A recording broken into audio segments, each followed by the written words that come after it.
Morning, everybody. How you doing today? Just a quick one today. I wanted to talk about a couple issues that have been on my mind because it actually somewhat came up in a radio interview that I did yesterday. Not really, but enough that it's worth diving into. And I mentioned it last week on the show in passing, but there's been more feedback. So I want to talk about 3 laws that have been passed that are having a direct impact on how we use the internet, even though we may not be in the countries where the laws were passed. And that's really the key topic today. So Australia passed a law around arguably an anti-encryption bill. And essentially what it does is provides the ability for Australian law enforcement to require, with a technical notice, to require application providers, service providers to go above and beyond to provide lawful access, above and beyond to the point where installing and changing the system to accommodate law enforcement is quite possible.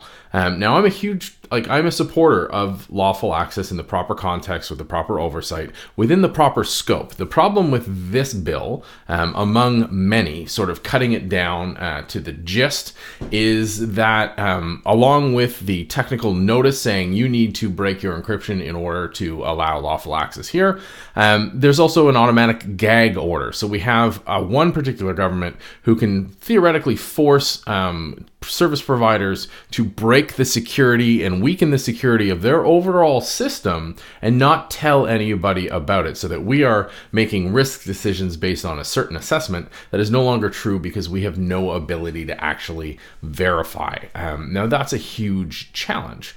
The second bill that I want to talk about, or the second set of bills, are in the US, FOSTA and SESTA. These are the short forms, and basically there are 2 bills that look at trying to make it harder, or make it easier, I should say, for law enforcement to crack down on sex trafficking and child endangerment. Fantastic efforts. Horrible implementation. Because essentially this is what's behind Tumblr flagging everything as not suitable for work and taking it down. This is behind Facebook's recent and will be increasing up until January 1st, 2019, efforts to remove things that are just adult conversation, not adult like explicit, but adults talking about body parts, about bodily functions, about biological functions. And again, this comes down to good intentions behind the bill, just like the Australian bill. Nobody's trying anything malicious here, but weighted impacts. And the challenge really we get, obviously I'm not a lawyer, thankfully, I don't have the nuance in each of the bills, but I can tell you the overall impact is that we have 2 nations that are having a disproportionate impact on how we conduct business, how we can communicate online. And I find anytime I dig into the surfaces, below the surface of these issues, it's the same thing time and time again. And that's people with good intentions trying to wade through something that's inordinately complex, something that's way technically difficult and way above their heads. And they come out with bad results because there's lobbying on either side, and people try to, backdoor different agendas and things like that. And the challenge we get, though, is that the internet is global. So when somebody makes a decision, sometimes we can pass that off and not worry about it, but others have to pay for that or have to deal with it. So if we take the Australian law, I'm not Australian. Odds are you're probably not Australian. But if a company offers services in Australia, they're potentially going to be impacted by this law. In Canada, we have agreements with Australia. They're a good partner and close ally. Same with the States. So there are impacts there. And, the question is, if a company has offices in Australia, obviously they're going to comply with Australian law. If they don't, but offer services in Australia, are they still going to be applicable? Is the law still going to be applicable? It's probably applicable, but is it enforceable? That's a whole other question. The U.S. FOSTA and SESTA is a little more widely impacting because there's a lot of the technology companies coming to you over, either Twitter or YouTube or, on the podcast. Probably you're getting access to this content through an American channel. So they have a far more direct sort of, thumb on the scales. But I think that it's really interesting stuff. I'll just do a quick little screen share here for you. To show you this. So this is a great article on TechCrunch looking at the encryption impact for Australia. So we, it's there's a group of tech companies that have gotten together, so Apple, Google, Microsoft, a bunch of others who had formed together in the wake of the Snowden disclosures to actually, lobby or come out against this bill that was passed in the Aussie Parliament and has in fact become law. And then other folks like LinkedIn and Evernote and Snap have jumped on board, same with Cisco and Mozilla. So the technology companies are going against this from purely a practical perspective for them, because it's going to be very difficult. They're either going to need to stop offering service in Australia, not something anyone wants.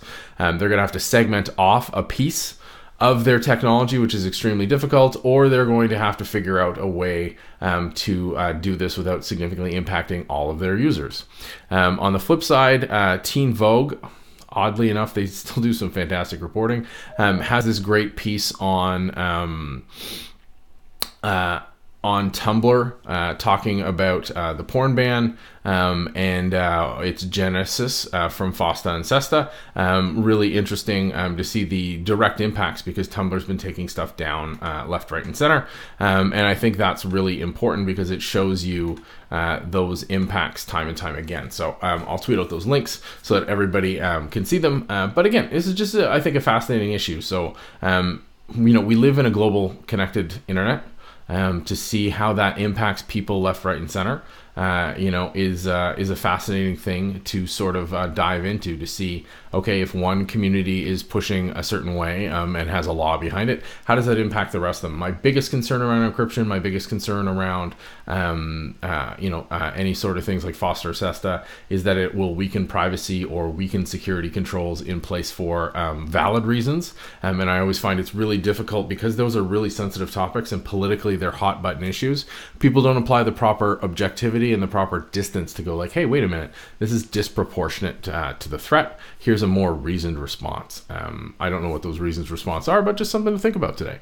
The deep thoughts for Tuesday, mainly because it's snowing here and we're fully into December. So give you something, grab a cocoa, kind of wrap your head around this, read out the articles, and see what you think. Let me know online at MarkNCA, for those in the vlogs, in the comment down below. And as always, by email, me at markn.ca. Look forward to chatting with you about this and any other topic online, and I will see you on the show later this week. Have a good one.